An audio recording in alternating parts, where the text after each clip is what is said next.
welcome Talking Sport right here on your number one style Politics and Business TV. My name is Ridwan Musago RMJ, and I'll be your host and guide this beautiful morning on P&B Sport. Now, we'll be looking at a whole lot today, panning out ahead of the Olympics Games, which is scheduled to start this week.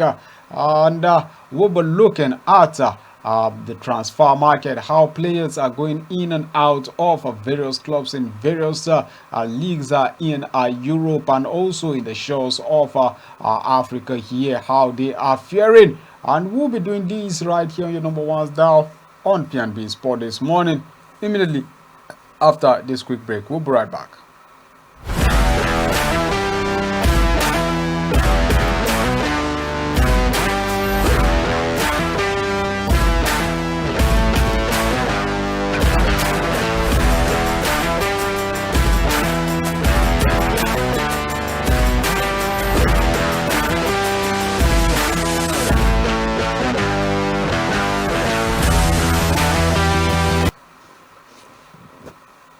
Alright, welcome back, and don't forget that you can stream us live on Facebook and also on YouTube.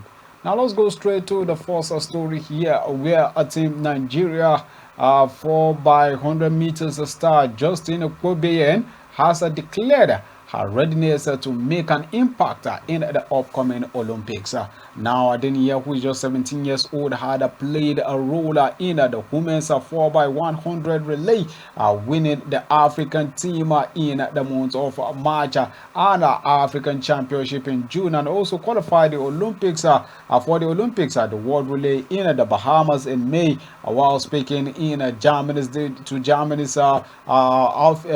TV outlet, she admitted that it is not easy reaching the Olympics, but prepared for and ready to give her best. All right, a total of 30 women coaches have concluded the first of a 3-module CAF C license program in the Federal Capital Territory, Abuja, and are expected to commence a 2-week internship with different terms in a few days. Now, people largely by former Nigerian internationals and other serving coaches, the group was taken through a full week of rigorous classroom and a practical section by a team of coach educators and resource persons in a baptism of what the next 2 modules are likely to entail. The participation the participants will return to Abuja for the second module that is scheduled for 12th to 20th of August 2024, after which they will go on another 2-week internship on the 23rd to 4th of September. The third module, which comes with examination for the participants, will take place on the 9th and 19th of September. All right, now let's go straight to our local league this time around. Former champions Plateau United, Kano Pillars, Niger Tornadoes, and Nasarawa United will lead the crop of MPFL clubs that will be in Abuja from the 11th to 18th of August 2024 for the 4th edition of the Unity pre-season tournament. Now, the Unity pre-season tournament making a confirmation this week in Abuja. The tournament's mobilization coordinator, Kola Daniel, said all the participating teams have expressed readiness to take part in the tournament, which is the flagship of the Northern Conference. He said teams like Katsina United, Mighty Jets, and EFCC, who are the defending champions, would be part of the tournament. Now, Mr. Daniel, who is a media aide to the Minister of Sports, said a few NLO clubs will be allowed to be part of the tournament to enable teams to expose their players. Now, quoting his words, the veteran journalist said the tournament is a 10-team tournament, and they are expecting 6 NPFL teams, 2 NNL teams, and also 2 NNO teams in the days to come. They unveil their partners who will support also the organization of its best tournament. It concluded. Now let's go straight to Eyimba FC, as they are set to partner with clubs in Poland to expand their growth opportunities. Now, report coming in is that the People's Elephants chairman, a Nigerian football legend Wanko Kanu recently visited Poland to lure Polish clubs into partnering with the Nigerian football club. Kanu was received in Poland by Kweme brothers, a younger sibling of the sporting director of Eyimba. The brothers played host to Kanu during his visit, facilitating meetings with top Polish clubs. According to the club, Kanu held productive meetings with several Polish clubs, showcasing Eyimba's achievement, infrastructure, and growth plans. At the meeting were reportedly well received, with Polish clubs expressing interest in partnering with Eyimba FC. As a result of the visit, Eyimba is now in advanced talk with Polish clubs, with discussion focusing on partnership opportunities, including player exchange programs and training camps. It has gathered that the partnership talks are ongoing, with Eyimba set to announce further details in the coming weeks.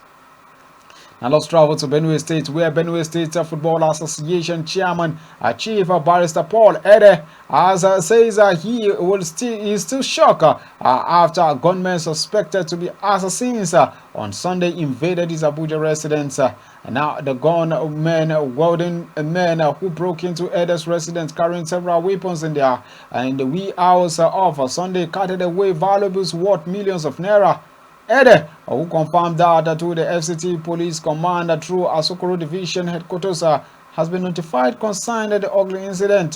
He said the record that the Benue FA egghead was away to his state to commiserate with the family of the late Akpa Local Government Council area chairman, also as well as flag off ongoing under-17 grassroots football tournament. Well, we just wish him well, and we thank God for life.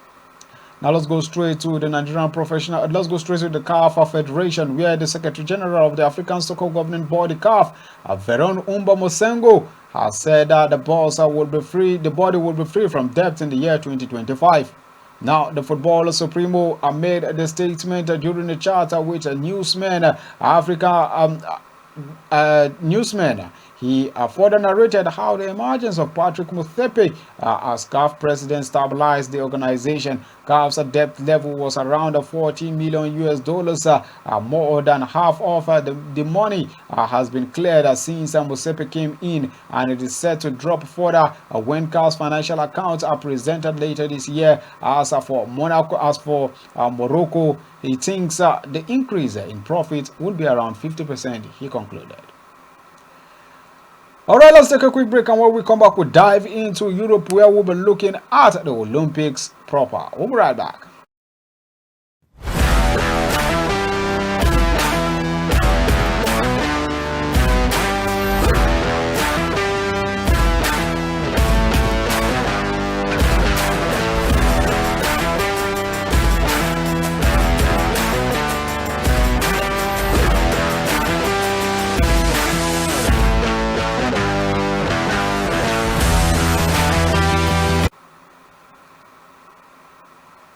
Alright, welcome back up from that quick break. Now let's dive into Olympics. This time around, we start up with tennis, as Andy Murray has announced that he will retire from tennis after the Paris 2024 Olympics. Now the British tennis player exited Wimbledon for the final time alongside his brother Jamie in the men's double, having not been able to play in the singles competition. And in the week before the games, announced that it will be his last tournament. He says arriving in Paris for his last ever tennis tournament, as he quoted on Twitter, formerly known as Twitter, formerly Murray might have been denied a final double match at Wimbledon alongside Ima Raducanu, but when he pulled out with a wrist injury, the two-time single champion was denied a second farewell. Alright, now let's go straight to basketball, where LeBron James scored 20 points for the United States of America as they beat Germany 92-82 in the final warm-up match before the Olympic Games. Now the 39-year-old produced 11 points of his game highly tally in the final 4 minutes as the USA survived a tough test at a sold-out O2 Arena in London. And Germany led 71-68 at the end of the third quarter before James inspired the United States to victory He sank a three-pointer with 1 minute 26 seconds remaining to put the USA 90-86 up. Then added 2 more points to give them a 90-86 lead on the way to the win. Joe Embiid scored 15 points and Stephen Curry scored 13 against Germany in a victory, which means the United States have won all 5 of their pre-Olympic exhibition games. Congratulations to LeBron James. Congratulations to the United States of America. Now let's go straight to transfer scene, where 2 more talks are going down in the transfer rumors, as Aston Villa have signed midfielder Amadou Onana from Everton in a £50 million deal. Now the 22-year-old player every minute of Belgian Euros 2024 campaign and now has the opportunity to represent Villa in the new season's Champions League. Onana joined Everton from Lille for £33 million in 2022 and made 72 appearances for the trophy, scoring 4 goals. He was linked with a move to Arsenal last year, and a host of top clubs were reportedly keen in the summer. Now let's go straight to Manchester City, where the coach Pep Guardiola has said he would not let influential midfielder Kevin De Bruyne leave, while he says he will be staying in the club. And De Bruyne has been heavily linked with a summer move to Saudi Arabia. He's 1 year left of his Blues contract and said last month that he would be considering an offer from the Saudi Pro League side. Now, Manchester City are also considering a move for Crystal Palace winger Eberechi Eze, with the 26-year-old England international having a release clause of 16 million plus added on. And also, Saudi Arabia club Al Ittihad wants Belgian playmaker Kevin De Bruyne, which is led to Manchester City swing up the deal for Eze. Now we leave that short. Let's go straight to Manchester City, as they are interested in Paris Saint-Germain and Italy goalkeeper Gianluigi Donnarumma as they look to replace the 30-year-old Brazil international Henderson, who could move to Etihad Stadium. And Henderson will cost around 40 million pounds for Etihad. But Manchester City are willing to let him leave as a long-term valuation met. Now PSG want a 24-year-old Manchester United winger Jadon Sancho, and the England forward appears up to the idea of joining the championship side. Alright, also PSG are interested in United's Portugal midfielder Bruno Fernandes, who is 29 years old, and the England defender Everton are also preparing to offer England defender Jared Brentwaite an improved deal in a bid to convince him to reject Manchester United. Meanwhile, Aston Villa are targeting Atletico Madrid and Portugal for João Felix after agreeing to sell France winger Moussa Diaby to Al Ittihad for around £50 million.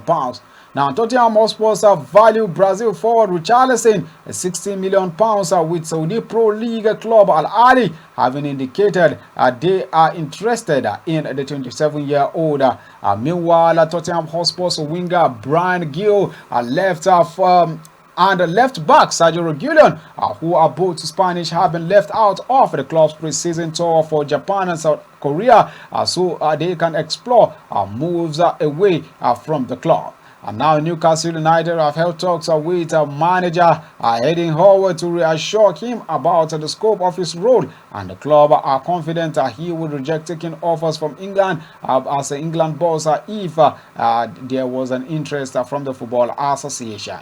Arsenal are preparing to offer England forward Eden Keita as part of the swap deal with Crystal Palace for Marc Guiu.